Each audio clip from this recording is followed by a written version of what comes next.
Hello, everybody, and welcome back. There we are. Hi, everybody. There's a man who needs a bullet for breakfast. So Vander, you take the gun, much to old Sir Huxley's disapproval. He probably managed to get out part of the words trigger discipline before you. Oops. Yeah, and I think it's as she's making small talk about the quality of the manufacture of the gun, and she's gonna play it off as if it was an accident. Yeah. Misfire. It must have misfired or something, right? Okay, so I gotta look up. We gotta do two things here. You gotta shoot this dude in the face. And I think I'm gonna just he doesn't, because of your guile roll. You managed to sneak up before he had a chance to, he has no chance to dodge here. There's no oh God, let me get out of the way. You have basically a free shot. I don't know that he's helpless. I think there's still a chance that he could flinch or something could happen. His natural ability to protect himself, but you'll definitely get a free shot on him before all this goes crazy. So all I gotta do is put one of his eyes out and then I'm in the clear. Would this be like a surprise turn? Yeah, this will be the surprise turn. Exactly. Okay. And you know what? Everything's gonna hold that thought, because I will definitely come back to it. Let's do the thing, because this is gonna turn, even if you murder him right, this will turn into at least a round or two of scuffling, because the peasants are gonna be like, "Oh, what are you doing?" And they're gonna try to pitchfork you. As soon as I get this finger out of my nose, I'm gonna make a fist. Yeah. Okay. So I'm gonna start up my initiative order here. So we've got Vander, who I've written as Vader more than once now. Nice. Lucia. Where is initiative? Dawn, quote unquote. It's a D10 plus your initiative score. Also, please, Adam, Lord Vander is my father. All right, Sir Huxley and the peasants. Okay, so it is a D10 plus whatever your initiative score is. Your initiative score is 3 plus your perception bonus. Yeah, it should be calculated on your sheet somewhere already. I just don't know if people know that. No, of course, yeah. It's on the talent and trappings page. Oh, thank you very much. Yeah, it says encumbrance limit, then initiative. Initiative 6. Oh, yeah, Lucia, so fast. Okay. I got a 9. Okay. Plus. You know what? I should add the Duke. Mm-hmm. Just in case. Okay. And then I have to add 6. God, I've not used Roll20 hardly ever. Yeah, so for this, if there's a button on your sheet for rolling initiative, you can just press it. Don't know if I got a 19. Okay. All right. Does not have a button. Bananas. Yeah, I wasn't sure. I haven't seen whether the sheets have them. Okay. There's a button for dodge and for parry. I got 13. Okay, nice. How you do math? Yes. Mine is 10. 10. Okay, but that's okay. You get your free round. So yeah. Okay, and then Blue Jay, what did you say the initiative bonus was? It's 3 plus your perception bonus. Plus your PB. Okay, so the Sir Huxley is a D10 plus 4. So okay, got a 10. And then it's broken. The ties are broken by raw PB. So Vander, what's your bonus? My peanut butter is so this is it says here crunchy. I don't yeah, so I have a perception bonus of 6. Okay, so you're first. Total is 9. Yeah, so you're first because you have the higher bonus. Okay, and then the peasants, they have a similar roll, so they got an 11, and then Il Duce.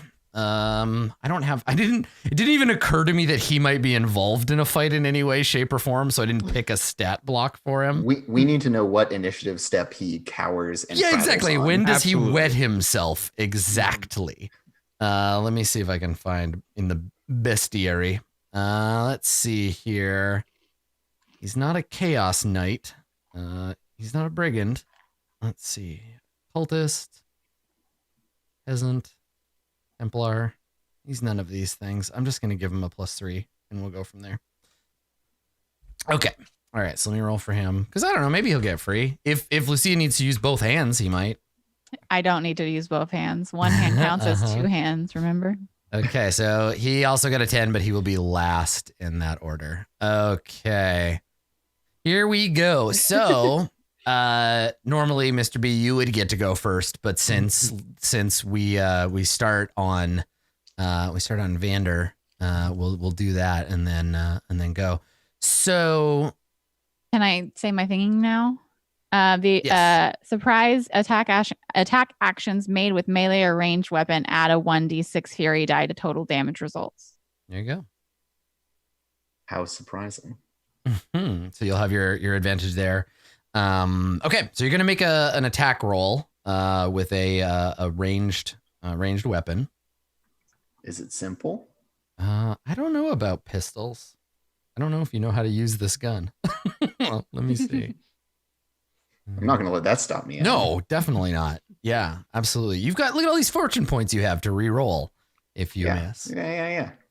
Definitely burning all of those. I Sorry, mean, team. I know they're for everyone, but somebody's got to use them. Okay, all right. So to make an attack roll, you're going to use your simple ranged or martial range test. I think guns I think it's are martial. Yeah, they're martial. Yeah. Yeah, I don't think it's you're simple. firing within short distance. There has to be a bare minimum of a yard between you and the target because it's a missile weapon, but that's fine. You would know that. yeah. She's not like being like, look at this pistol that I'm holding in my hand. Yeah. So you're close enough. It's just arm's length, right? So you pull it up. Yeah, point it a dueling pistol is a martial range Thank you. weapon. What page is the dueling pistol on? It's on page 226 in the big book. I don't know what it is. Well, that's perfect. That's what I have it. Okay. All right. So let's have you make that roll. So I'm unskilled Yeah. in martial ranged, Correct. and it has a star next to it. So that means like I can't do it, or I can't. Sorry, it's special skills indicated with a star, but special means what again? I think it's a penalty if you try to do it without the skill. if you flip try to fail. There you go. Thank you, flip the Crumsley. results. Yeah, you flip the results to fail. Okay. So whatever you roll, you have to be able to succeed Regardless of the orientation. regardless of the digits. flip. So you need like a So 30, a 32 or a 21 or Yeah. Okay. somewhere they do would I both have roll. a situational modifier, Adam? Yeah, Like absolutely. Yeah. how I tricked this man into letting me shoot. Yeah, him at give point blank. yourself a bonus of 10%. Great. Actually, give yourself 20. That sounds about right. Because it's a little more than just a little bit of an effort. And then just so I can check, dueling pistols, I believe they're gunpowder weapons, which means, and I want to know this quality before we go. Here we go. Furthermore, they cannot be dodged or parried. Yeah, too fast. Here we go. If you get a 1 or a 6 on the Fury die, they explode. Yeah, misfires, right? Yep. Yeah. Well, the Fury die comes later, right? Yeah, that comes after the. Okay, yeah. good. Nice. I got a 31, which is also a Which is 13. better. You can't good. flip to fail. Yeah, so a Yeah. 31 or a 13, both are successes. Perfect. Heck So yep, just gun comes out, blast them one. And the damage on a dueling pistol, Jesus Christ, this poor guy, is let's see. How do pistols deal damage? It's a Fury die, plus the extra Fury die. Not wearing any armor. And then it's your combat bonus, yeah. Who keeps a Okay. pistol loaded in the container? People with bad pistol understanding. Like a lot of people do this. Yes. Is also Yeah, the thing. Like, Jackady's point, yeah, the gun can misfire, but that exploding means it explodes on a 1 or a 6, meaning you re-roll the Fury die. the die explodes. Yes, the die explodes. The gun doesn't explode. Yeah, sorry, to make that Okay. perfectly clear. That's the exploding. Yeah. I was like, oh, it's gonna blow up in my hand because like flintlock pistols. Yeah. would do that Dice really explode, not gun commonly. goes boom. Though that can happen on a critical fail. Okay. Okay, so sorry. So I'm rolling the Fury die, which is a D6. You're rolling 2d6 because this is a surprise round. Mhm. Right, so Plus your 2d6. combat bonus. Yes. And my combat bonus, I believe, is 5. Yeah. And then also, let's see. I'm gonna just check something real quick. Yeah, if you roll a chaos or fury die and you want to spend a fortune point, you can treat it as if it had a face value of 6. Didn't you already use a fortune point? Nope. Not yet. Oh, that's Oop. 6 explodes. Okay, so that's 6 explodes. Roll another d6. Okay, so what's the total damage on this? If we were adding them all 18. together, it's 18. Wow. That seems pretty good for 2d6 to roll an 18 on 2d6. Mhm. Seems good. Yep. Okay. All right. So let's see. Where is his damage threshold? Okay, it's a 6. So Oh, I tripled his damage threshold. Is that good? it's very Yeah. it's very good. Yes. Each step above the threshold inflicts a wound. Now, if you want to go fully ham on this dude, you could spend a fortune point to turn that 4 into a 6 and roll another d6. I think this will be fine. I think if he is thoroughly shot in a normal way, it's probably good enough. Okay. All right. Not knowing the game, Yeah, exactly. Maybe And to the we'll extent where figure I it can- out. So, yeah, so you but like, you know, surely he is dead. Yeah, you're Surely. like, oh, a gun. Blam. So, 18 is a not a grievous injury, but a moderate one. So he moves up to moderate, which is, let's see, he's got 1, 2. And presumably these fire once and then need to be reloaded. Yeah, but there is That's another how one in the this box. Oh, yeah. There's a second gun sitting right there too. Okay.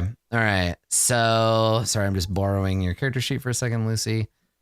So he goes from unharmed to lightly wounded to moderately wounded because you went over his threshold. Oh, all the way up to seriously wounded. Great.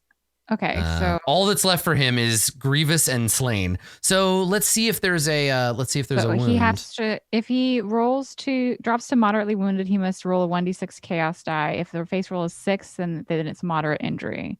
When it's seriously wounded, they roll 2d6 chaos die. So it's both, right? He's got to roll once for each thing. Yeah, I believe so. Okay, so this is the first level of wound, and That's then not a 6, and then the second one and is the next one is 2d6. 2. Okay, so he's hurt but has no like specific wounds. No injury. Yeah. And so you turn, and it's like, I think it's as much the fact that the gun goes off in his face as it is the bullet hitting him. Yeah, he gets like powder burn. And Boom! everything, This right? big Yeah. fireball comes out of the front of the gun. He shrieks. His mustache immediately bursts into flames. He staggers backwards. He's definitely bleeding. So let's figure out what that looks like, because when you get hit, you begin to bleed. I mean, he's gonna get stabbed or something very quickly soon. So We're off to a great start, friends. you're doing great. Yeah. Yeah.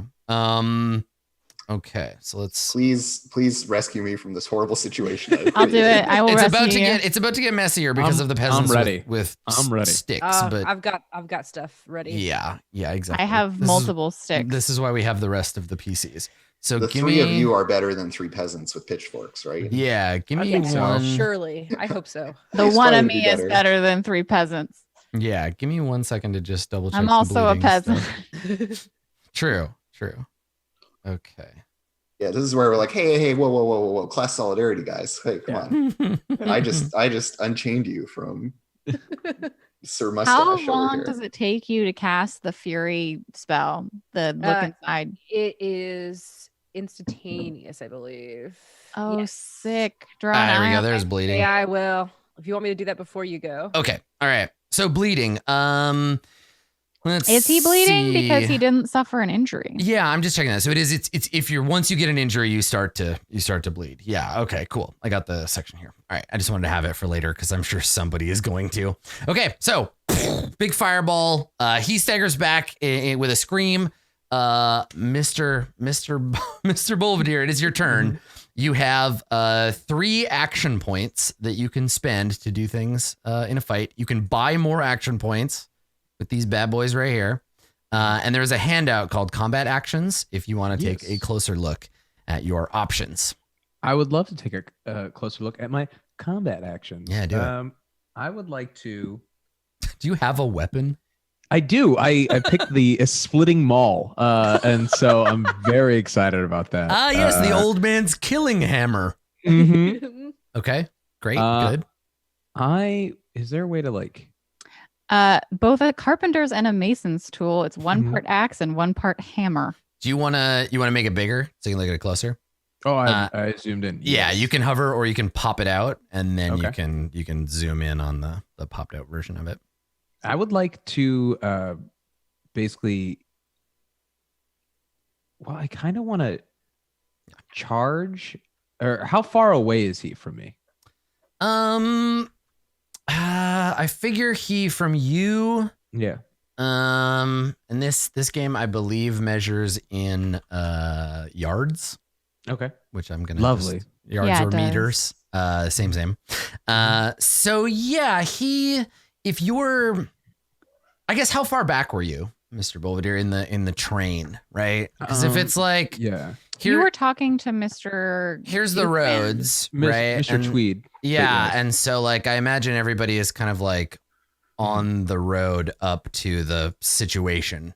Mhm. So I don't know. I think you're furthest back, or you were, right? It might be. So then I'll take the. Yeah, I think Mr. Belvedere is just going to do what Mr. Belvedere does, charge up and then just like swing at him from the back of the head Uh-huh. with the maul. So you see a fight has broken out. There's a Yeah. gunshot. It goes off, and then you just like heft your hammer, and then just like run. Like dragging behind because it's like so it's easier to like drag it like this and then Nice.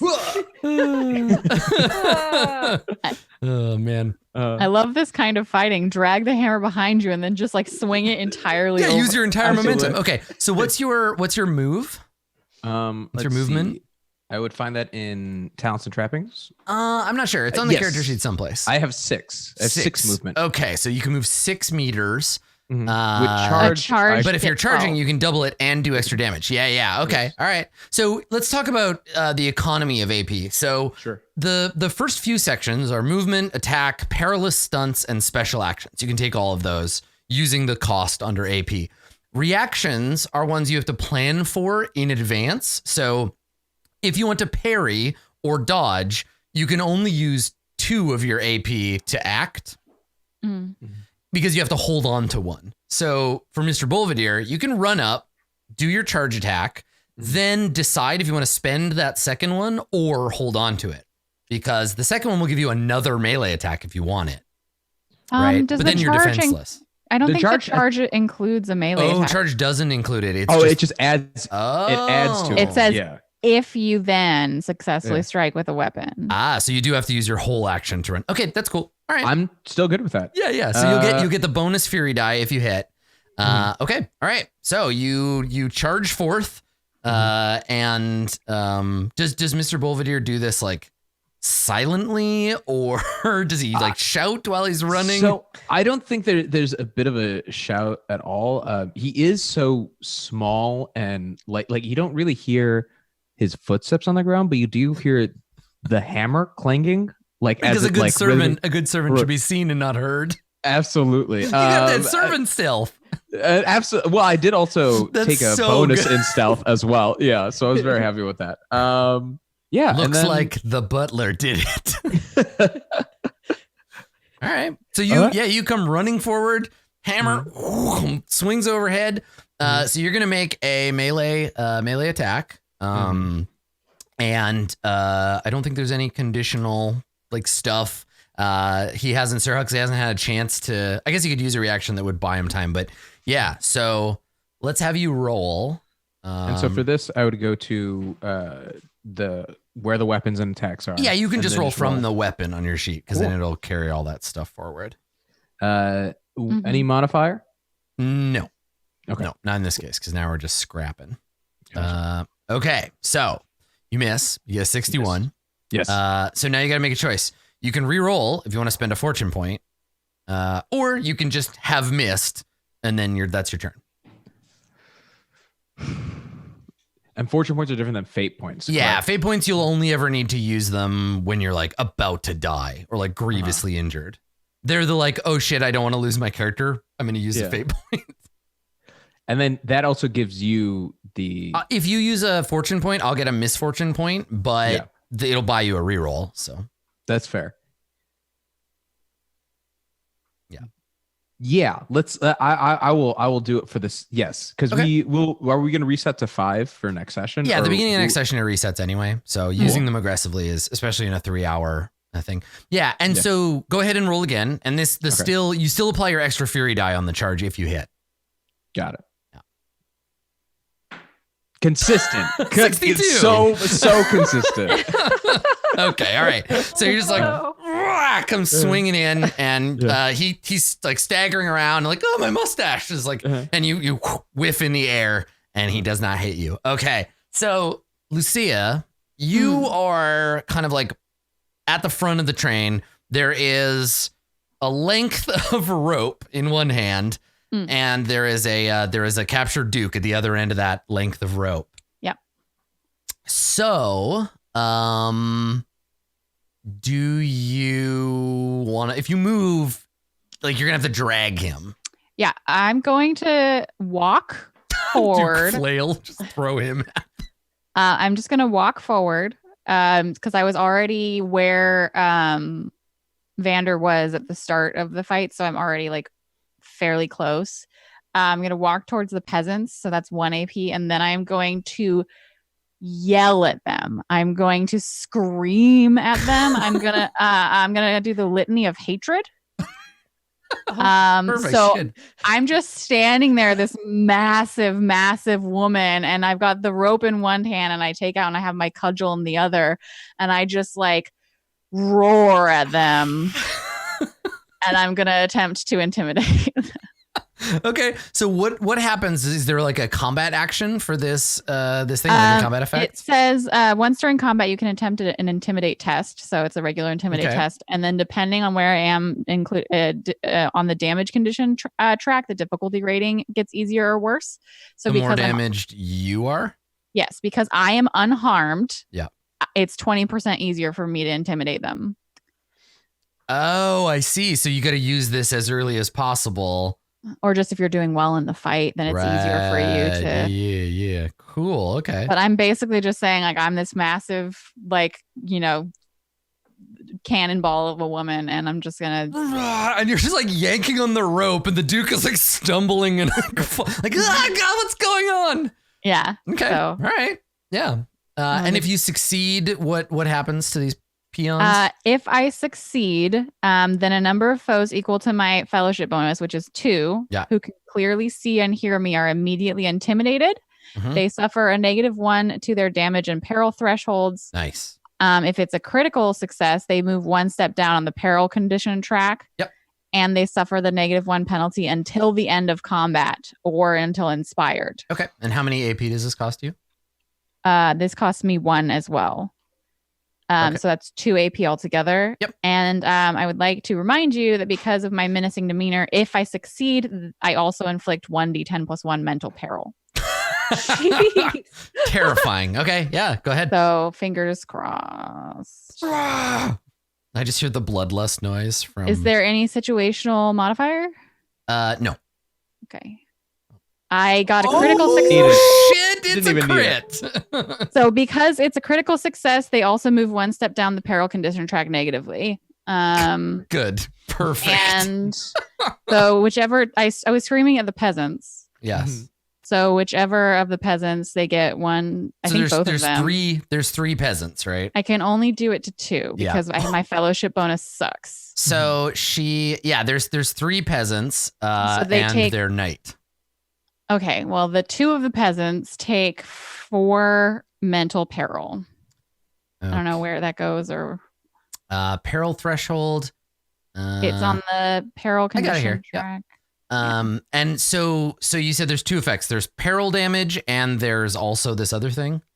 Yes. So they automatically move 1 step down the peril condition track negatively because I got a critical success. Yep. They have a -1 penalty to their damage and peril thresholds for the whole fight. Okay. -1 peril threshold. And damage threshold. Perfect. It's scared. Okay. And then that D10 + 1 you just rolled. That was how much mental peril both of them take. Okay. So that's below their peril threshold. So that doesn't get them for that one. Damn. But because you auto move them down 1 level, They're still perilled. These guys are using, the peasants are using a special like minions, like goon rules.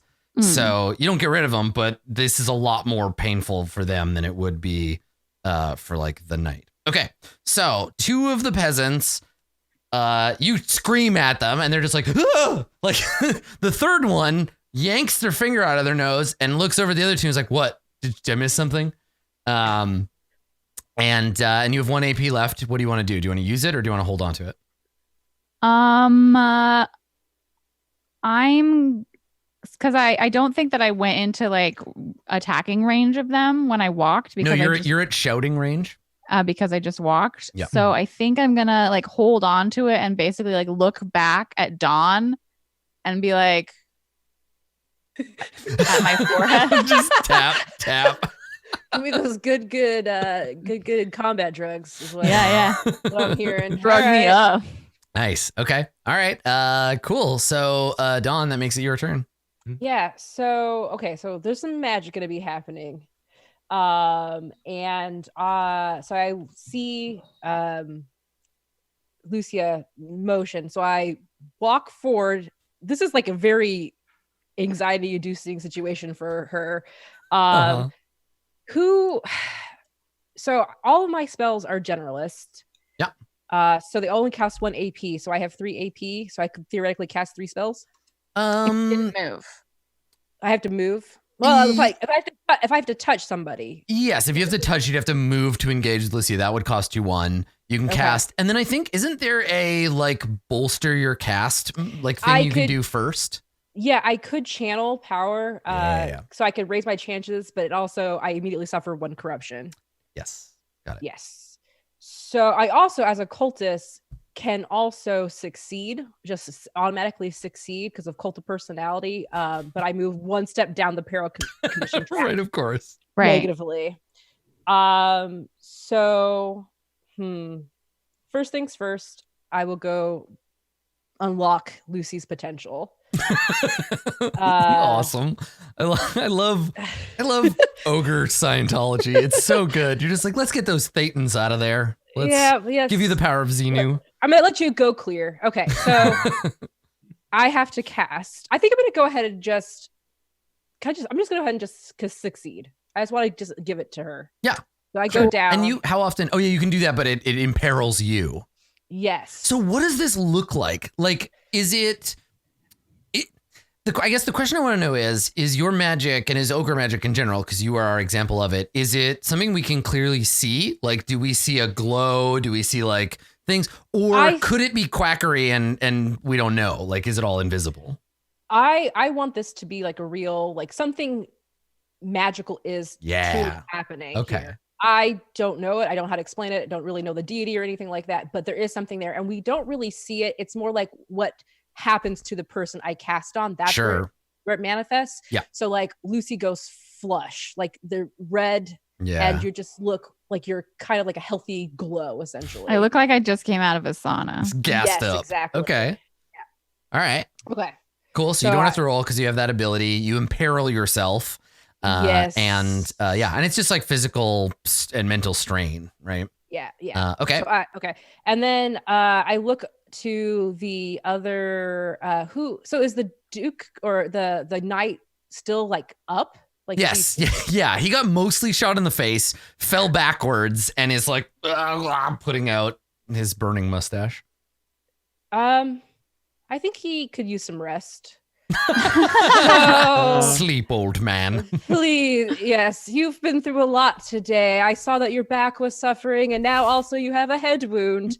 Maybe you should just go to sleep now. Mm-hmm. Okay, so I'm going to cast Shut Eye. Yeah. So do you have to be within touching distance of him as well? Any one person I can see. Yes, this is an eyeballs one. Yeah. Okay. Okay, so let's do this. So this is the spell I'm casting. I'm not going to channel anything. Okay. I'm just going to try and do it. Did it do it? Anything pop up? Nope. I didn't see anything. No. I have to do my incantation test then. Let's do incantation then. I was clicking the spell, but nothing was happening. Yeah. Whoa, Ooh, I rolled hot a damn. 2. Got a 2. Very Nice. good. Dang. All right. So with your willpower and your training in incantation, you incant the spell. What was it called? Shut Eye? Shut eye. Nice. Okay. And so what happens as a result of the incantation? So let's go back to my magics and rituals. After successfully casting a spell, you immediately render one foe helpless as they are knocked prone. Your foe can successfully resist with an awareness test. There it is. Okay. So, helpless is a condition in Zweihander. And if Okay. you are helpless, you are fucked. Like straight up fucked. Like if you are helpless, someone can just walk over and kill you or whatever. Like totally Okay. helpless. This works. As it then. means. Yeah, it works. So, okay. So it's an awareness test Yes. to try to resist it. Okay. So, let's see here. Where's Sir Fondlebottom? There he is. Okay. So Sir Huxley has a awareness of 50. So 50-50 chance this is going to work. Okay, here we go. So I need a lower than 50. No, that's Nope. 71. Okay, I'm gonna spend my misfortune point to reroll that. Aw.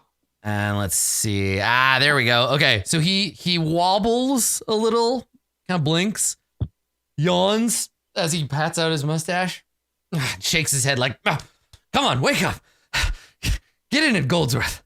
And I don't know. Is it clear to him that you were trying to curse him with magic or no? I guess that would depend on how much he knows about or has experienced with ogres. And None, the door zero. with it. He probably Okay, just so he thinks he's doesn't- getting sleepy. Yeah, he got. I know when I get shot in the head, I want to take a nap. So Seriously, a nap forever and ever. Absolutely. Are there any other effects from you casting your spell? Do you like take No, any corruption or anything like that? oh shoot. I think I have to do I have a drawback, cruel tutelage. When Mhm. you so I have to roll chaos die now, right? After casting magic. I'm not sure. Do you? Let's look. I don't know about the magic rules. I'm so You're sorry. fine. I think- got it. That's okay, Blue Jay. No, you didn't have to do magic. And I was looking up magic, but there's a lot to magic. There's quite a bit to it. Roll chaos dice. Yeah. Okay. Yes. When casting magic, you trigger manifestation. There you go. Yeah, when you generate a 1 or a 6 with chaos dice, you invoke a chaos manifestation. All right. So here's what It looks like it's only after channeling. So it's like channeling is the Oh. cost, and then so if you do your incantation at base level, then you don't generate the gotcha. Okay. Nice. Okay. Okay. All right. So you don't have to worry about it. Okay. It didn't work, but you don't have to worry about random demons Phew. showing up. Okay. All right. So is that all your AP? Or you? I moved to get to. Yeah, to- moved. Did the thing for Lucia, and Yeah, then that would be all of it. Okay. That's I'm 3. out. all right. Okay. So the peasants grab their pitchforks and rush forth to commence stabbing Vander with them. They're scared. They're scared of you, Lucia, and you're far away, so they're gonna go after this much smaller target. I know. I walked forward, so I'm right, like, but you're still not that close, right? Like there's sort of 3 distinct groupings of characters. There's Okay. like Lucia. yeah, I'm not within touching distance. Yeah, of Lucia Vander, so and if they were Dawn. within- Lucia and Dawn here, and then Vander and Mr. B up here, and then the knight, and then the peasants, right? Okay, cool. That's fine.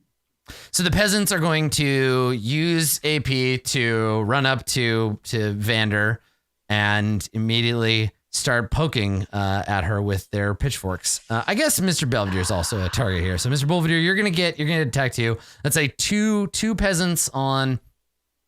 Are they more likely to try to kill an old man or a woman with a gun? Well, they know the gun's not loaded. So Yeah, because it was shot. the other gun is on the ground because the case fell from the knight's hands. Yes. Okay.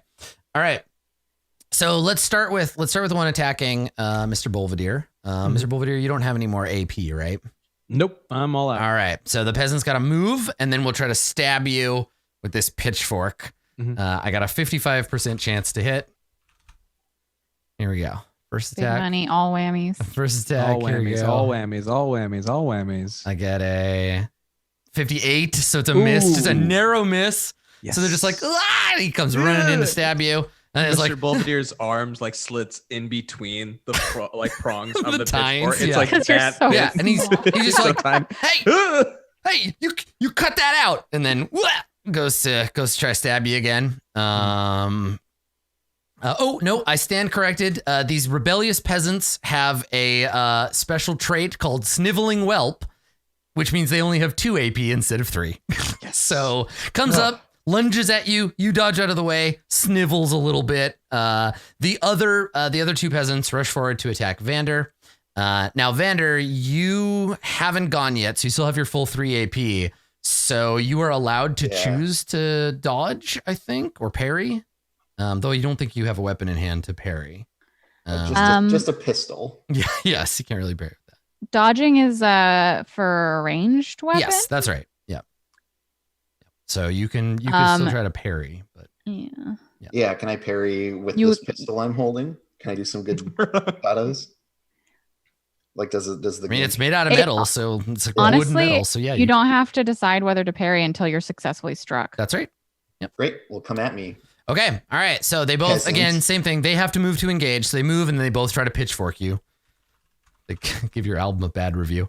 So it's good. Thanks for laughing at that, Masood. I appreciate that. Here comes the first one. I get a 93. Just easy. You just step out of the way and is the. Turns out I have bars, Adam. You can't get a bad review. And then the second one. Comes second filthy peasant. I'll just live it up to the name. 50F, 85. So no, the peasants just tripping over each other. Like I imagine that they're the farmer equivalent of like the Beagle Boys. You know, like they're just buffoons just stumbling over each other. Vander, it is your turn. So Vander says, "Oh, here you go, old bean," and chucks the fired pistol into the knight's lap, and then reaches down to grab the other one. Okay, all right. So give me a second to. I'm just gonna say I'm gonna roll a chaos die. Okay, the gun appears to be, and this is where the firearms nerds of the internet. I think probably that these are matchlock pistols. I'm not totally sure if we're at flintlock level. They're fireable basically. Like it fell and fell in the dust, but you can still, there's enough powder in the pan or like the whatever. muzzle didn't like go into the mud or anything. Yeah, or like or maybe it's a wheel lock pistol, but basically it's like you don't this isn't one of the ones where you have to like pour the powder into the bowl and then put the match cord in and have it fire. It's like ready to go. It says that the dueling pistols are flintlock pistols. They're flintlock. Okay. All right. So Perfect. There's enough. You can just kind of like get it ready and then take a shot. I think she has to like step on the dude's leg or something to reach down and grab it. Like there's a whole little sequence of her messing with this dude, clambering over him, grab the pistol, duck a pitchfork. Yeah. And then now holding a loaded pistol. Yeah, you've got another loaded gun in your hand. So I think if you the throwing the gun to him, crouching and picking up the gun and doing a quick check, I think that's 1 AP. Yeah, if that I think sense. that's all part of like engaging with the objects. Yeah. And so these peasants who both like have just failed to stab me with pitchforks. Yeah. I'm going to issue an ultimatum to them while keep like pointing the gun and being like, all right, everyone just calm down.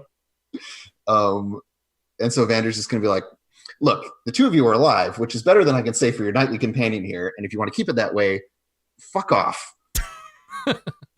Okay. Yeah. So you want to try to threaten them to back off? Yeah. Okay. All right. I'm going to offer them an out. Yeah. So Goldsworth is also shouting things about like, don't listen to this brigand. She's a mad woman. She'll kill you all. You're doomed. You have to stay and fight. Fight for your noble lord. And then you hear way at the back, like, yes, do that. So yeah, you can roll to try to get these guys to back off. Something unfortunate happened to none of them have been physically injured except the knight, and they thought that was kind of funny. They're scared of Lucia, but they think that they can still like come out of this in a good way. So there is a chance. So let's have you make an intimidate roll. Yep. And let's say the difficulty is. Let me look. I think it's probably hard.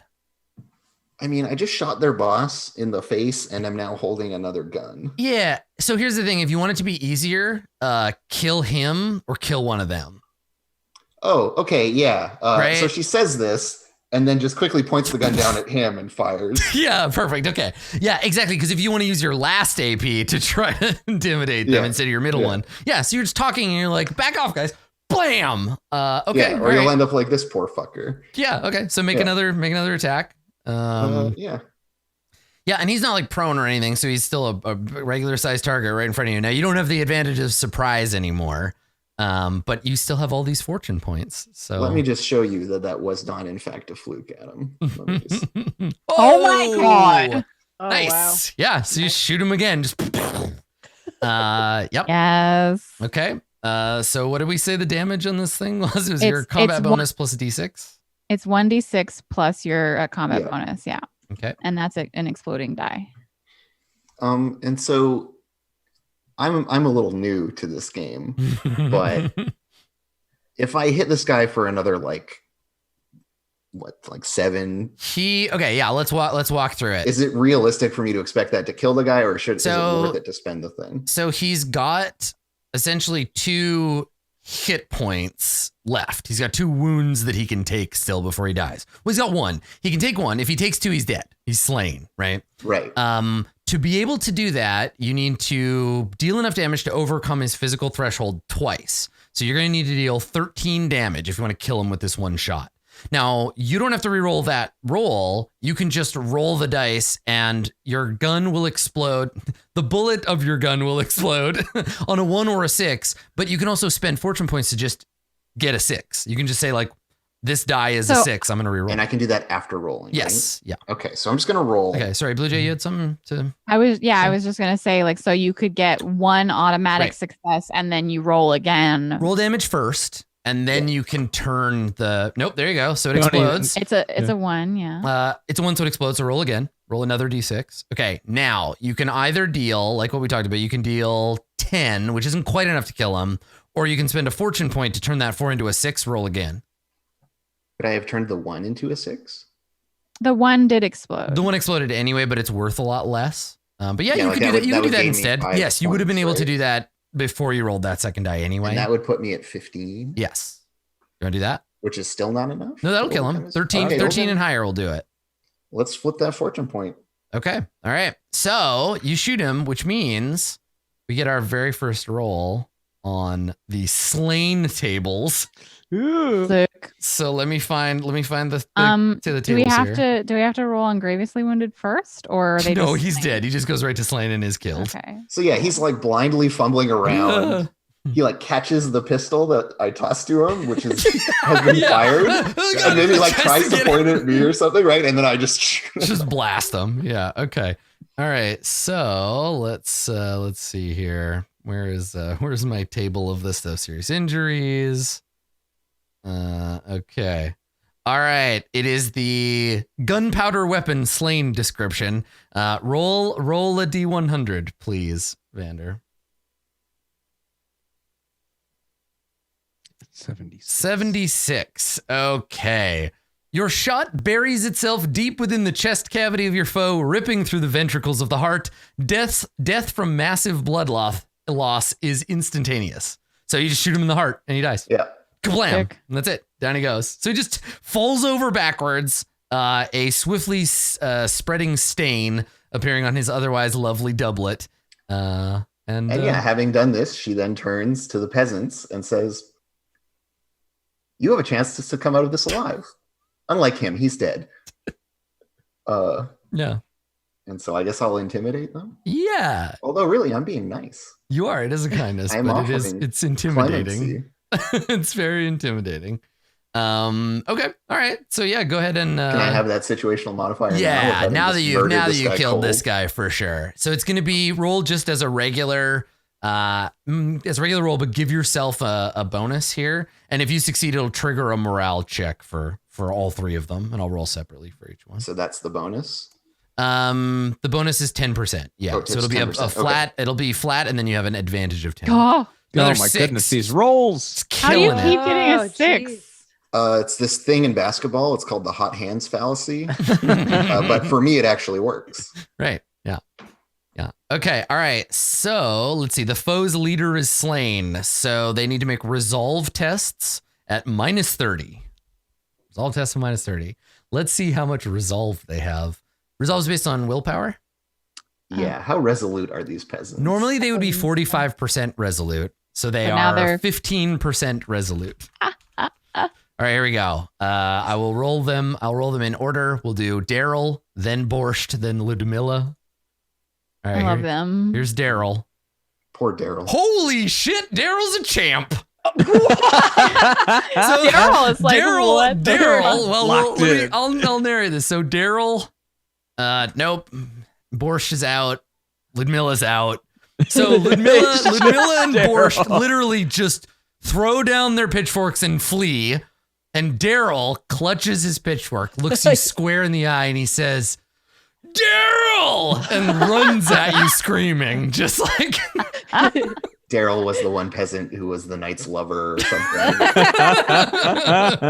Yeah, so Daryl is instead enraged and ready to kill. Oh, Yeah, Daryl. yeah, exactly. All peasants Oh, in this are Daryl. Pokemon. That's all he can say. Daryl? Daryl! All right, so that was your turn, Vander. The Duke squirms nervously. Sir Huxley is dead. Mr. Bolvadier, there is only one remaining combatant. It is Daryl, brave Daryl, who is about to rush and stab Vander with the pitchfork. What do you want to do? I would like to. Actually, you get a free shot on running Ludmilla away? or Borscht. I think you're probably fighting Borscht. So when Borscht turns to run, Yeah. I guess Borscht won't run off until his turn. So Borscht is still standing in front of you, but he's dropped his pitchfork in fear. So you can either like shove him aside and go after the one that's attacking, or but they're still here. They just can't run off till it's their turn. Sure. Right, of course. I would. You're Yeah, then standing and drooling right now. I would then push Borscht out of the way, just like moving, and then like take a few steps closer to the Daryl Mhm. who just shouted, and use take aim Okay. and like kind of like line up my shot. Yeah. Would it cost me a movement to get over to Daryl, or am I in range to engage with Yes, him? you'd have to engage with Daryl, take aim for one AP, and then swing that hammer. Then yes, that's definitely going to be the route. All right. Okay, so you'll get an extra 10% So that on would this give me- swing. So you like, Good. I was gonna say you close one eye and line up the shot, but Right. you always have one eye closed. So you just kind of like, here we go. Kind of like ready to make the route. Cool. So Okay. let's go back to Talents and Trappings and roll that splitting maul with Yeah, swing them all with a 10% bonus.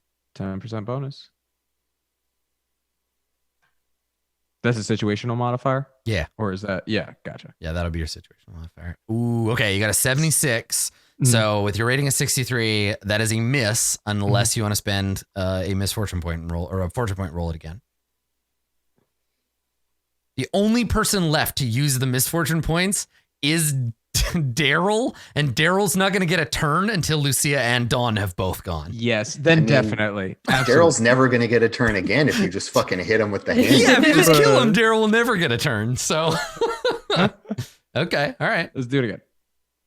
What are the odds that you biff this roll twice? I mean, Oh, there you no, go. You got it.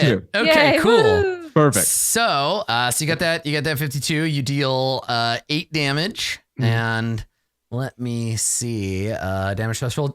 Their damage threshold is 3 now Jeez Louise. because of Lucia's screaming.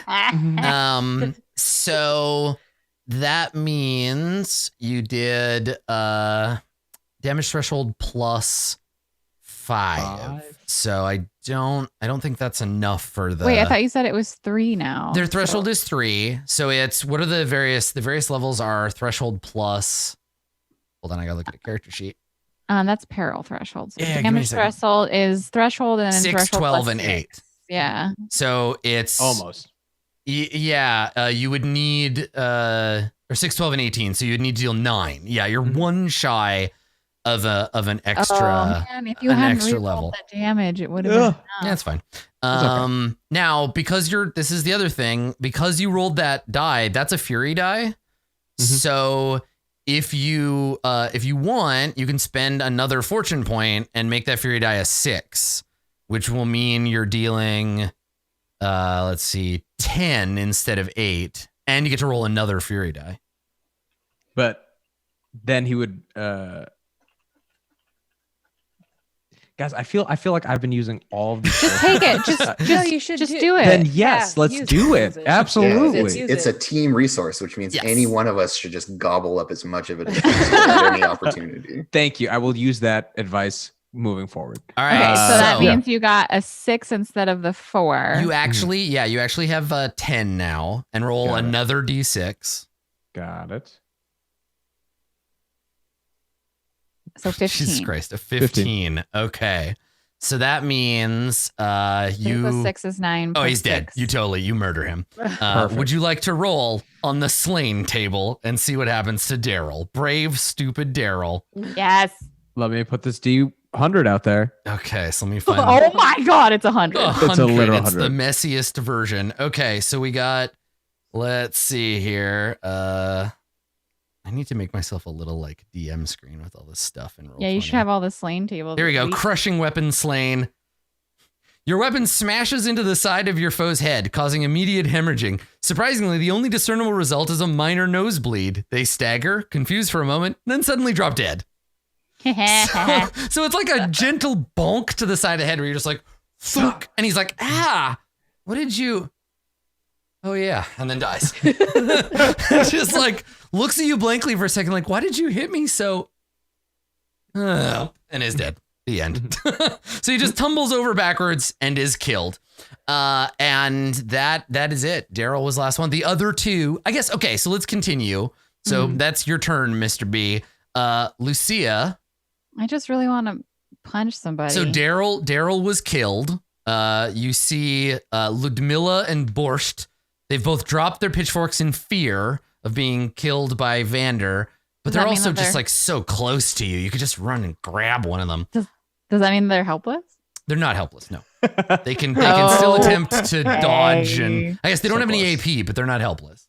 Okay, well, they're so close, and I just roared at them. I can't not do anything after that. I will say, yeah. So this is a question, right? Because this is an alignment choice for Lucia. It's also like they're now innocent targets, right? Like there's some debate here, but they've surrendered. So attacking them will earn you corruption. I would say that the anger I barely contain explodes at this inopportune moment. Yeah, I'm gonna give in to my hatred. How long does Dawn's gassing you up go? I don't know. I'm looking. Let's see. It doesn't. What's the name of the spell? It's called Invoke Fury, but it just gives you 1d6 Fury die to their next total damage roll. Oh, there you go. Okay, So it sticks next. around until you deal damage. Yeah. Yes. Okay. Well, I'm going to use 1 AP to walk forward. And I'm dragging now the Duke behind me. So you hear the Duke shouting like, "Stop! Stop! They've surrendered! What are you doing? You're a monster!" And he's hopefully on his. I don't care if he's on his feet. And then with my offhand, I'm gonna swing the cudgel directly at the closest foe's head. Okay, and you're doing this with your offhand? Yeah, it doesn't really matter because. It does because you have a handedness, and there's no reason for you to be holding your weapon in your offhand. Like it would penalize you. Is all I was just checking. You're also super strong, so dude's not going to get away even if you're holding him in your left hand. But okay, well, if I could have switched hands at some point, then yes, I guess I imagine did. you would have. Yeah. Okay, then that's fine. Then I switched hands. So one to move up. Can I just be ambidextrous? No, is you something gotta I have buy to that buy. shit. Yeah. So Okay. you yank the rope, stride forward, big wooden. Now, what does your cudgel look like? Is it like polished? Is it dented and blood stained? Like, I feel like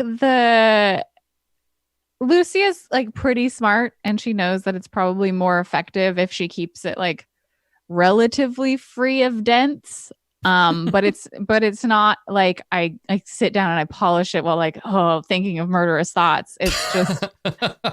It's just I try and make sure that I'm not just throwing it at things, unless it's people.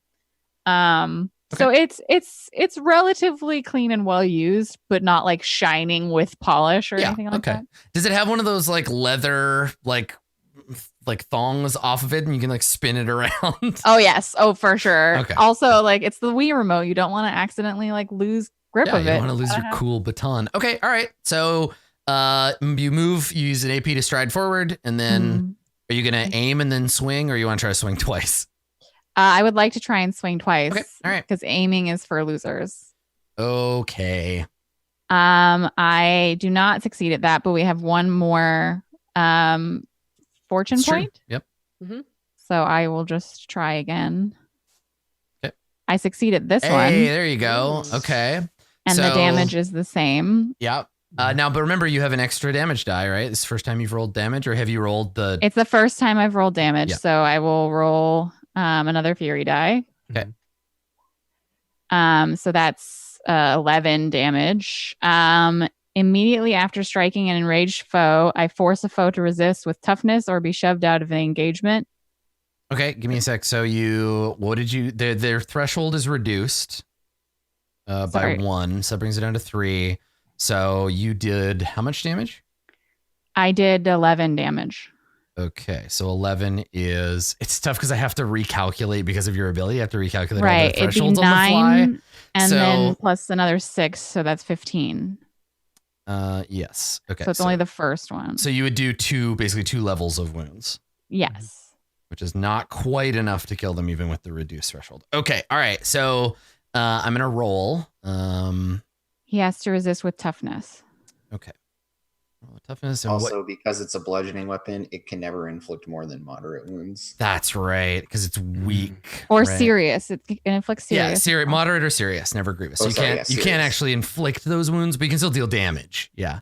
Okay. All right. So D100, I got a 65, which is definitely above. Well, what was it? Resolve or toughness? Toughness. Okay, and toughness is based on brawn. Oh no, they blow it. Okay. Okay, so he's shoved out of the engagement, which leaves me clear to whack at the other guy. You're gonna just attack both of them? Yes. Okay, yeah. So Lucia, Vander, you watch Lucia stride past you and then just start going ham on these guys with a club, just smashing them with this big piece of wood. Okay, so this isn't the second. Dawn, person. you watch as Lucia unfolds the inner lotus and releases the swarm of killer bees from within. I succeed and get 14 damage. Christ. Good Lord. Okay, so again, one shy of that next threshold. But let's see, 1d6 fury die is 5 plus. Okay, all right. So same thing. See if this person gets knocked back. They do, I think. Brawn is 40. No, they don't. This one doesn't. So one of them staggers back. This one takes two wound levels as well. They're both very close to being dead. And how much corruption do I get them back from attacking two surrendered foes? These are minor chaos offenses, bullying the innocent. So let's see. I mean, they're only semi-innocent. You will accumulate 4 corruption. Okay, cool. Yeah. Okay. All right. Okay. So, that is your turn. And I'm still dragging the Duke behind me. Yeah. Okay, Dawn. I witnessed this horror being unleashed on these two peasants, and I guess, do I have to move to get? I guess it's just a C, and I'm like, be at peace, children, and I'm gonna cast Shut Eye on both of them, please. Okay. Let's just calm down. Let's just Oh, it does say that once I've attempted an attack action, whether successful or not, I cannot use another type of attack action until my next turn. So maybe I just yell at the other one. I know don't- that there's an optional rule that makes it more like it allows you to take multiple attacks if you want. That just increases deadliness across the board. But I'll find out the rule, and if there's an optional one, I'll decide whether we want to. Like I'll bring. I could have. Could I do an attack and then a knockout? Something like that. Yeah, that's okay. We'll figure it out for next time. Okay. Okay. So anyway, Dawn. Yes. Yeah. So you can cast Sleepy Time from back here. Yes, I'm going to also channel this time around as well. Ooh, delicious. Dangerous. Dangerous. Okay. Okay, incantation. And then situational modifier. Is there?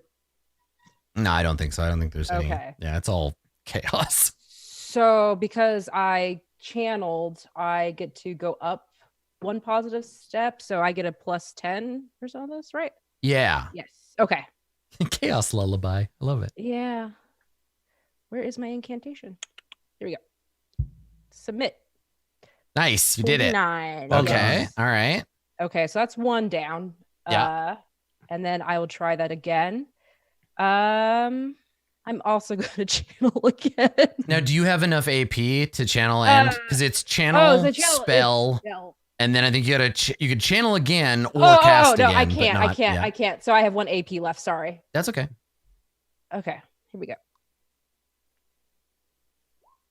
Oops, didn't do that one. All right. So one of them has to resist falling unconscious, right? Yes, awareness. Okay. These guys are probably pretty unaware. All right. So you use the sleepy time chamomile spell. Yes. And let's see how that goes. I got a 35. Awareness is based on what? Good question. Perception. Yeah. Yeah, perception.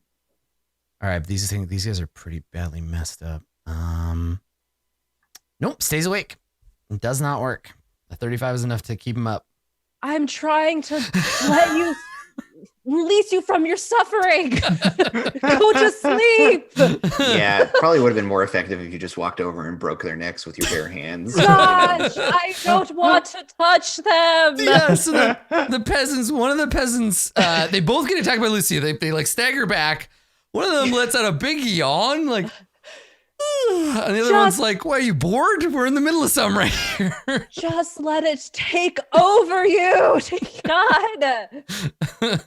All right. Cool. And that's your. Oh, no, because you channeled. Is this where the chaos die comes in? This is where the chaos die comes in. Woo, chaos die. So I have to roll a d6 because I channeled only one level. And the 1 or a 6 is the bad thing, right?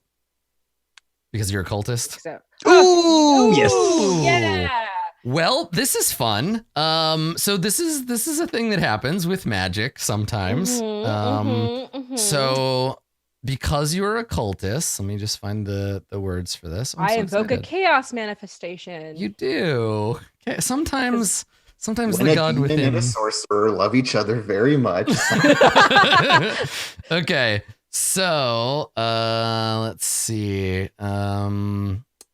Chaos manifestation. What page is that on? Do we have Chapter 10, Grimoire. Okay. That's 285. Where's the corruption manifestation? 285. Come on. Click. Where is it? Let's see here. Chaos, man. I guess I could just control F manifestation. Yeah. That's I should probably copy and paste this someplace. That's okay. We'll figure it out. All right, here we go. So yeah, roll a d6 to see if a chaos manifestation is appearing.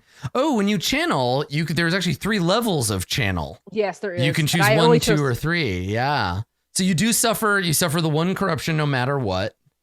Yes. And then corruption. Chaos manifestations. Here we go. All right. So let's see. Randomly determined chaos manifestation depends on how many steps that you channeled. 1 step. Just the 1, which is definitely a good safe bet. So where are my options? Yeah, where's that chart? It says like there are divine punishments, minor, moderate, or major punishments. I'm just looking for the roll for that, like where those are, because I haven't used them yet. There's taints of chaos. Time. Let's take a look Yeah, it says it's on the table, but I don't know where the table is. Yeah. That's okay. I'm just gonna look in the index. Oh, there you go. Okay, somebody in chat has it. Page 399, supposedly. Oh, thank you. It's so far away. 399. Are you out of your mind? Here we go. Okay. All right. It is a generalist and petty manifestation. Roll that D100. Okay. Boop. 72. Okay. You tap too deeply into the subtle warp and weft of magic. Add 1d6 chaos die to see if you cause future manifestations every time you cast magic over the next 3 hours. So Okay. you do D6 instead of 1d6? Add a d6. Or every time you do Each magic time you roll? cast magic, you roll a chaos die in the next 3 hours, which is a pretty good Okay. manifestation, all things considered. Yes. Yes. Yeah. I also found the page for multiple attacks. Ah, but- cool. Thank you. I'll look those up. So yeah, that's right. You tapped your lands and now you're going to suffer mana burn. Yep. So yeah, no, you feel like a rush of magical ethereal energy, but the target of your spell merely yawns discontentedly. And then, because it's their turn, they flee. They run for their very lives. They flee into the night. So they're going to take I believe, the run action. Can I make an attack of opportunity? No, because you pushed them both out of engaged. Ah, fuck. Yep, you knocked them back. So they're gonna get up and just run like hell as fast as they can away from you, and that is what they will do. Vander, it is your turn.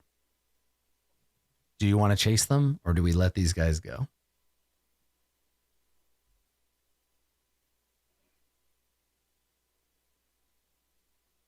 We'll let them go, I think. I'm not going to chase anyways. Yeah. Okay. All right. I mean, this guy's out of knights, right? This is like the dude's last night. Yes, this is yeah, exactly. He didn't really have any other knights. This was the only one, and he spent a bunch of his money hiring a guard who Lucia then killed. So yeah, I think we're fine. I think Okay. All right. call this- The call Duke this a doesn't do victory. anything. Mr. Bolvadier, are you gonna do anything? You gonna chase after him, or are you good? You're just wedging your hammer out of Pulling it out. And Daryl's skull. Okay. Wiping the blood off my black leather gloves that I have on. Ugh. Oh, peasant blood. Lucia, you are the one to ask here. Do you give chase?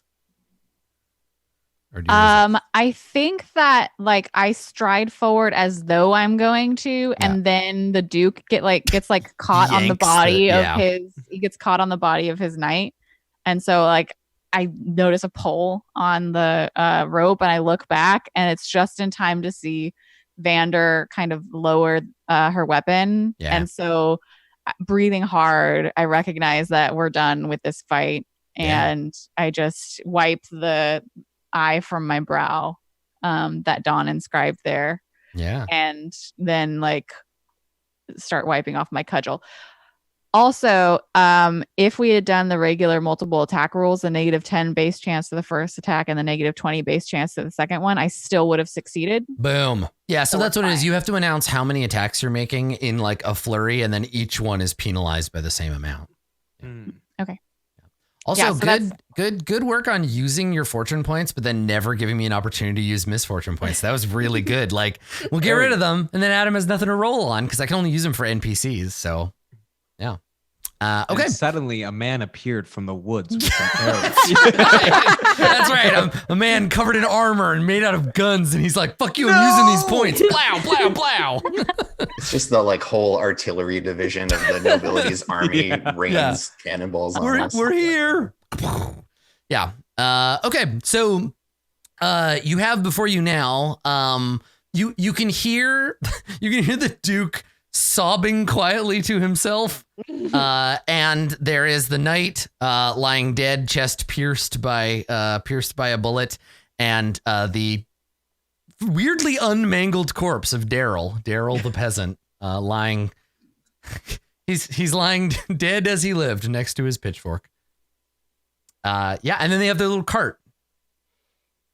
Well, I think that went rather well. And Vander like picks up the other pistol and is like checking them out, sighting along them. Yeah. Like, got a new toy. It's The great. Duke is blubbering something about how the pistols were a wedding gift or something, and like just he's Yeah, and I think finally she's- realized there's nothing he can do to get out of this. Vander's just like, oh, cheer up.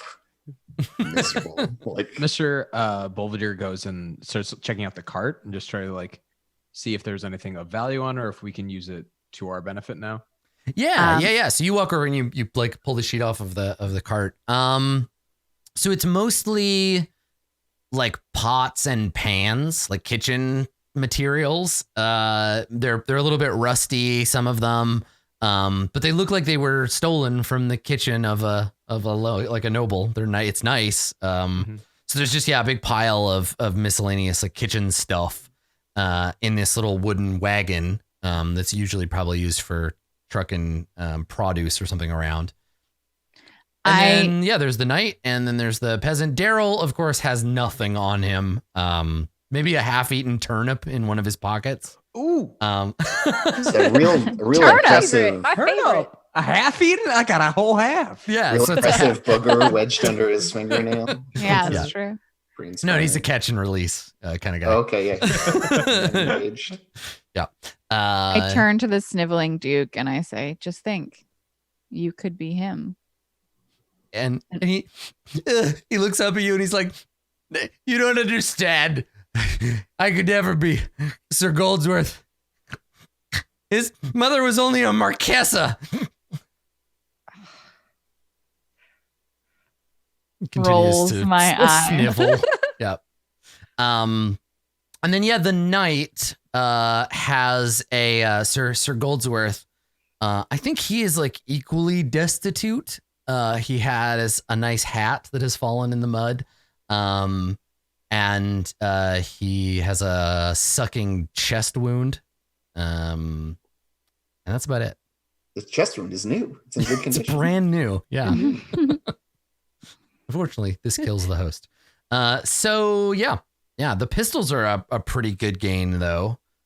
Is there any extra ammo for them? What's a dueling? No, there would have been enough for one shot for each one. They're dueling pistols, right? You don't carry around a bunch.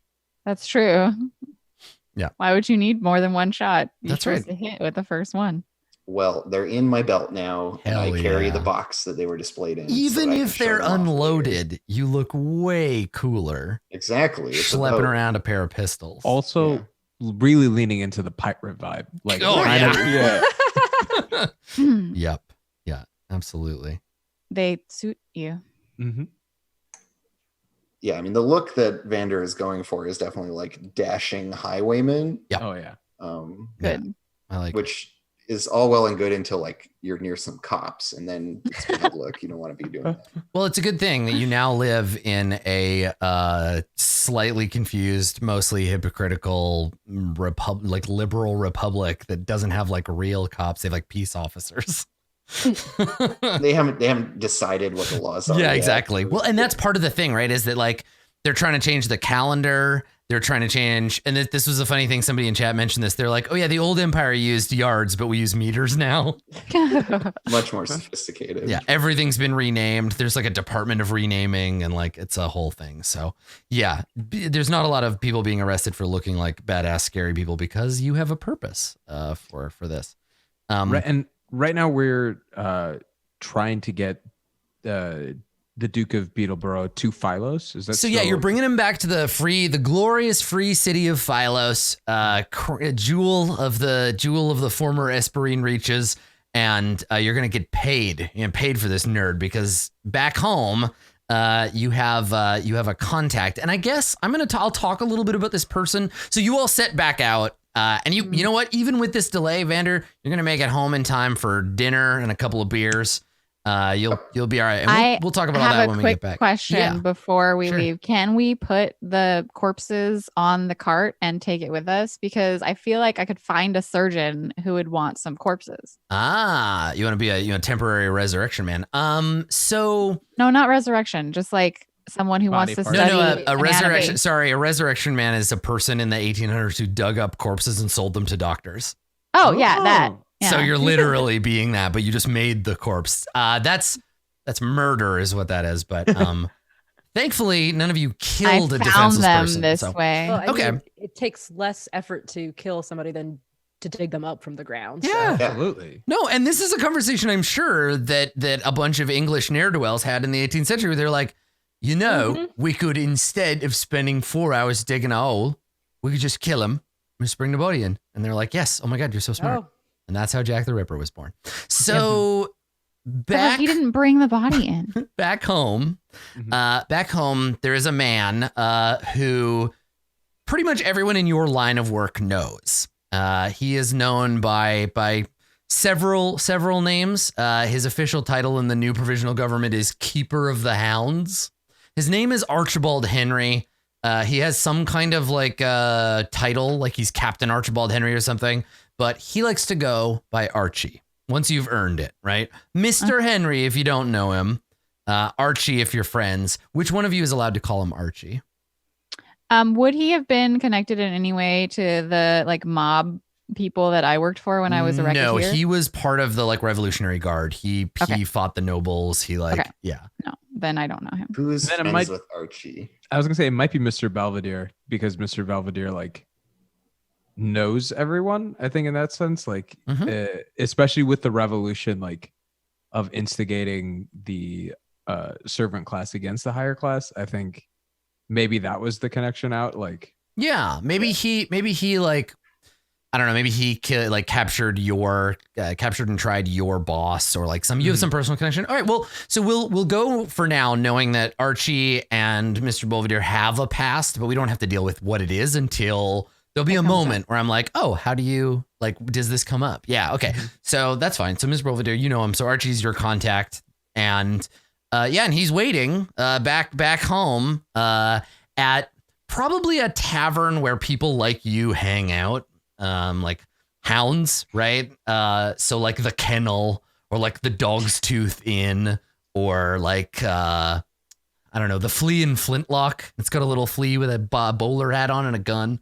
So one of That's those. the best one. You like The that Flea one? and Flintlock The Flea and is by Flintlock. far All the right, best one. there you go. Because it's dog themed and it's got a gun and it's a little and like But it's there's funny. the logo is like the logo's a little flea with a gun and he's got a hat and a monocle. Okay, all right. So you're headed back to the Flea and Flintlock to get a drink after getting hella paid.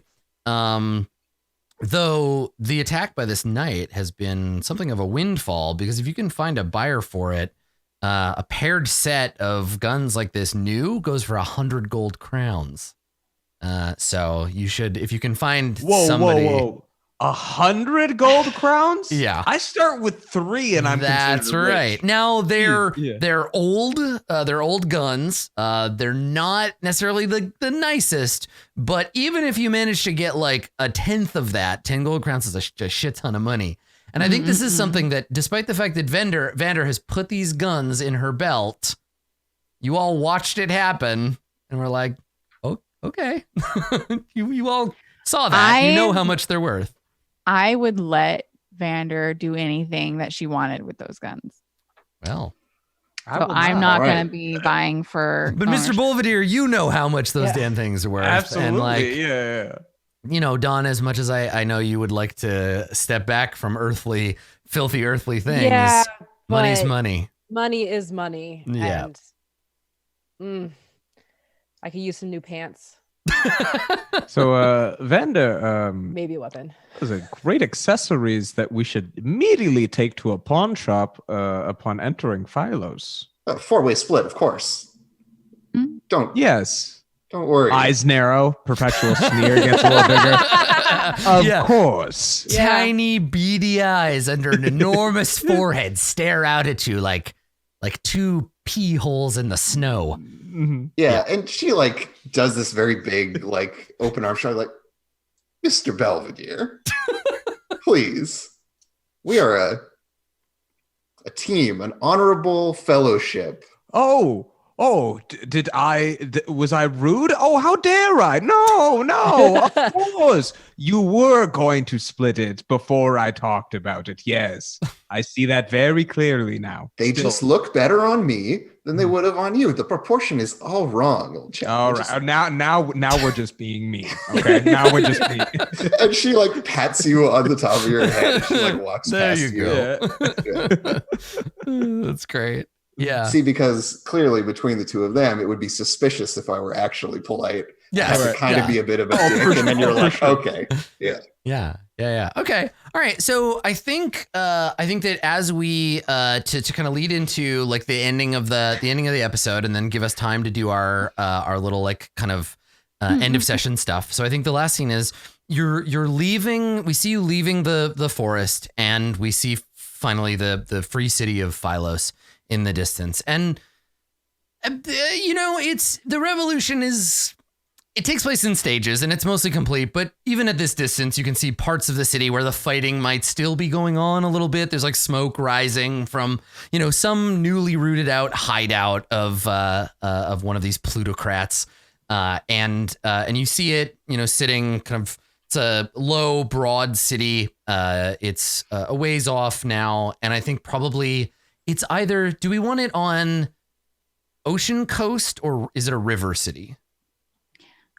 I think river. I'm leaning more towards. Okay. All right. Yeah. So you see this river sort of shining with the golden light of the sun and the walls of the city, and you see homes stinking and confused and violent though it may be. That's where you live, and you're on your way back. And as you approach, you see along the road the all too common sight of what they would call the people that put these up, they would call them guests or patients, maybe students.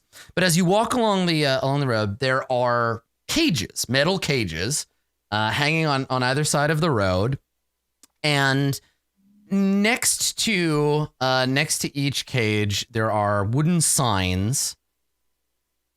Some of them are clearly painted by and for people who cannot read, right? People who are illiterate, and all they have on them is a single semi ominous symbol. I'll draw it for you. There is an eldritch mark on these signs. They're like the size of like a serving tray. Maybe these wooden signs have been hammered into the ground next to these cages. And on them, you see most of them just have a simple sigil that is two short lines and then a curved line like so. And you see this symbol, this arcane sigil, painted simply on these signs. The other signs, the signs that are painted with words, say things like, "Don't forget to smile," or "Have a happy day." And in each of the cages, and maybe some of them, somebody, like, as you walk by, someone rushes to the front of the cage and grabs it, which sets the cage swinging. And they shout something to you that you can only assume means like, help me, oh God, help me. But you can't understand because they're talking with something jammed in their mouth. They have this metal apparatus that is forcing their face into this like horrifying rictus grin. Their gums are all like red and swollen from all the air. And this peasant just like runs up and is just like, like shouts at you for help. And you see, a couple, like there's probably a dozen on each side as you walk into town, of these people who have committed some terrible crime.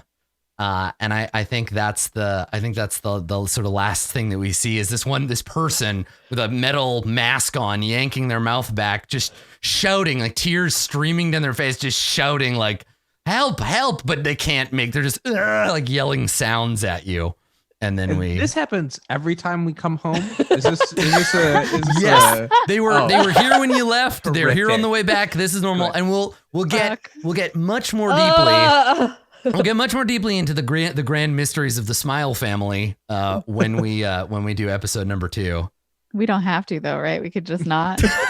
Guys, let's go back to that forest. It was so nice. Let's fuck this. Let's go. Yeah, that's sort of yogurt cult out in the forest. It's the move. Like civilization's done for anyways. That's right. Want to know how I got these scars? Some crazy fantasy weirdos put me in a cage. All right. So at the end of every episode, we have a little like process thing to go through. So everybody gets 100 reward points, which should be enough if you want to use it to buy one more advance off of your list. And can we buy advances in between sessions? Yes, buy advances in between sessions. Yeah, please do. Oh, okay. Yeah. Okay. So first of all, there's that. Everybody gets those. And then we got to go through and we got to do chaos rolls, right? We got to make that happen. So let me see. I think I made some notes about how these work. Yes, page 72. Thanks, past Adam. You're the best. Okay. So here we go. End of session tally. We roll a D10. It's a corruption die to see if the effects of the session psychologically scar you. If your result in the corruption die is equal to or less than your total corruption accumulated during the session, your chaos rank increases by 1. If it's more than the total corruption you accumulated, it increases your order rank by 1 step instead. If you have no corruption, simply improve your order rank by 1 step. So I have to get below or above 7. So we'll go here. We'll go one at a time. It depends on when you say get, it depends on what you're angling for. So, okay. All right. So let's start because we haven't done this before. Let's start with Lucia because you have, I think, the most effect here. So I'll let you roll a D10, see what you get. And I don't add anything to this, right? Let's see. At the end of every session, it says the GM will roll a D10, but whatever, you can roll it. I don't care.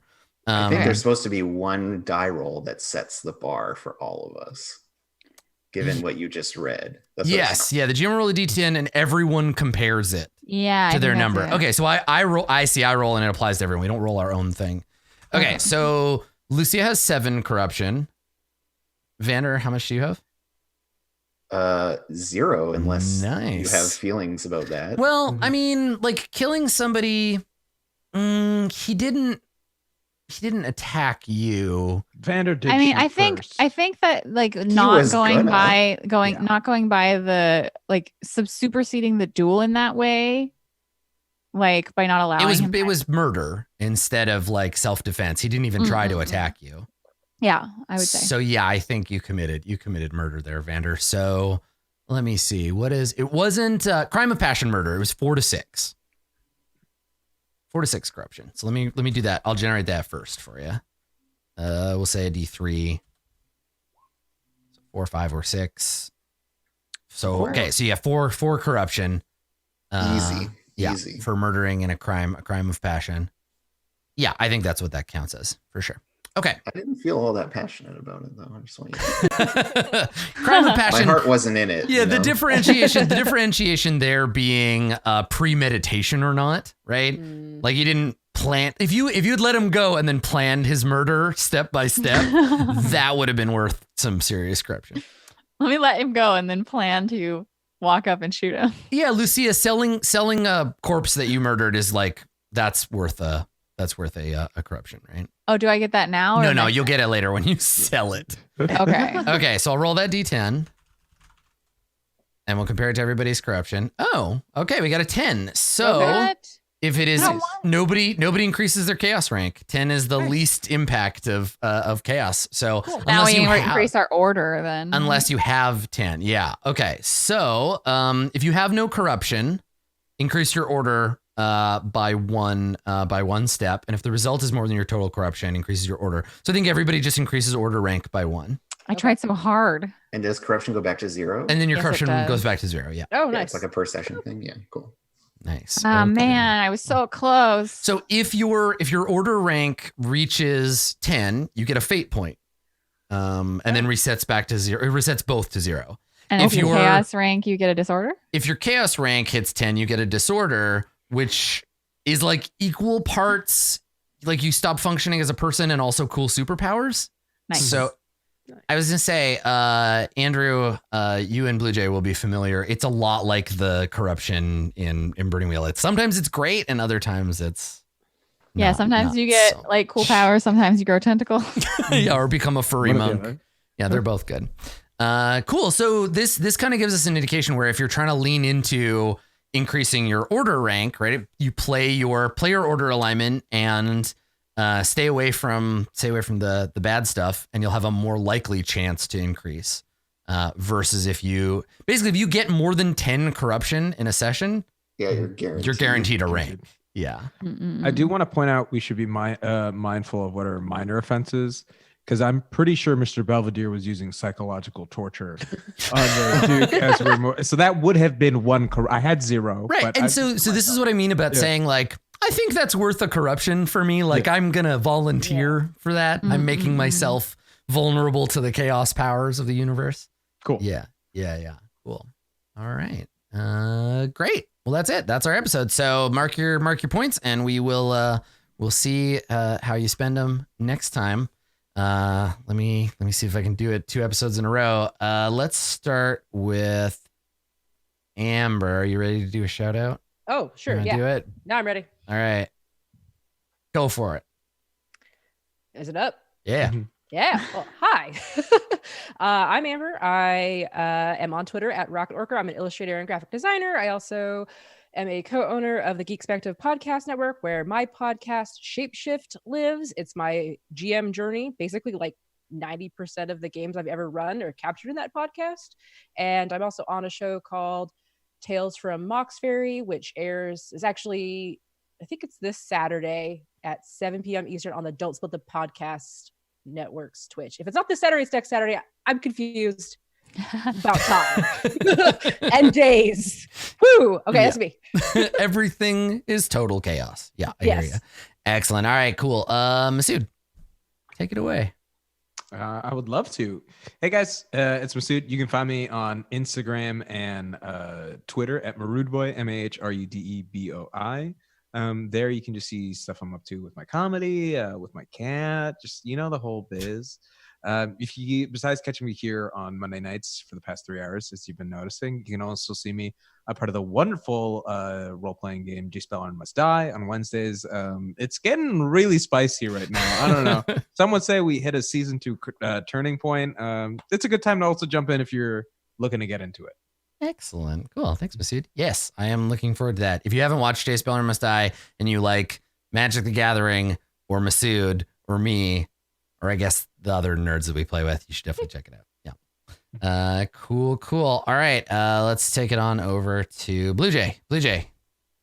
It's me. I'm Blue Jay. You can find me most of the time over on Twitter at BlueJay_712. I'm also on Instagram and Patreon and stuff, but all of those links are on my Twitter. So you can just find them there. You can find me right before this on Mondays on twitch.tv/DND playing November Solace, One with the Ephemeral Everything, my druid. I know it sounds like Blue Jay just spit out a bunch of random words in order, but that's the name of her character. Yeah. And you can also find me on Thursdays on twitch.tv/tablestory, where I am GMing a Stars Without Number dramatic sci-fi show called The Bystanders. And it's pretty exciting. We're on episode 4, I think, of 8. So right in the middle. Nice. Well, thanks, Blue Jay. And last but not least, playing Andrew, do the thing. Hey, that's me. I'm Andrew. You can follow me on Twitter at Commuting Crow. You can check out my tabletop role-playing game, Girl by Moonlight, which is a Forged in the Dark game of tragic magical girls. It is in playtest, and you can sign up for the playtest for another couple of days.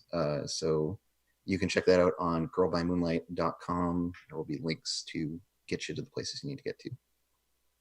Hell yeah, go do that thing. Cool. Well, I guess I'll go last, and then we'll say our farewells. My name's Adam. I'm the GM for the show. This is my channel. Thanks for coming and watching, everybody. Thank you especially to everybody who commented on the GM prep video and the episode 0 video on YouTube. I appreciate it. I know that this is a weird time zone if you live in Europe, so tuning in and watching on either the VODs or on YouTube is really nice. So thank you. To that end, if we make any rules mistakes or we couldn't find something and you know where it is, Zweihander better than we do, hit me up. Hit me up on Twitter, hit me up on it in the YouTube comments, whatever. I want to know so that we can continue to do better. We are learning the game as we play. So always open to feedback on that stuff. I think that's everything. We'll be back next week with more. If you want to watch more of the GM prep, if you want to see the like back of the story, you want to see all the behind the scenes, I think my next GM prep session for this is going to be Wednesday at 5. So I think we'll do live episodes Monday at 5, GM episodes Wednesday at 5. Then they'll both be up on YouTube and the VODs thereafter. So lots of opportunities to check out the content.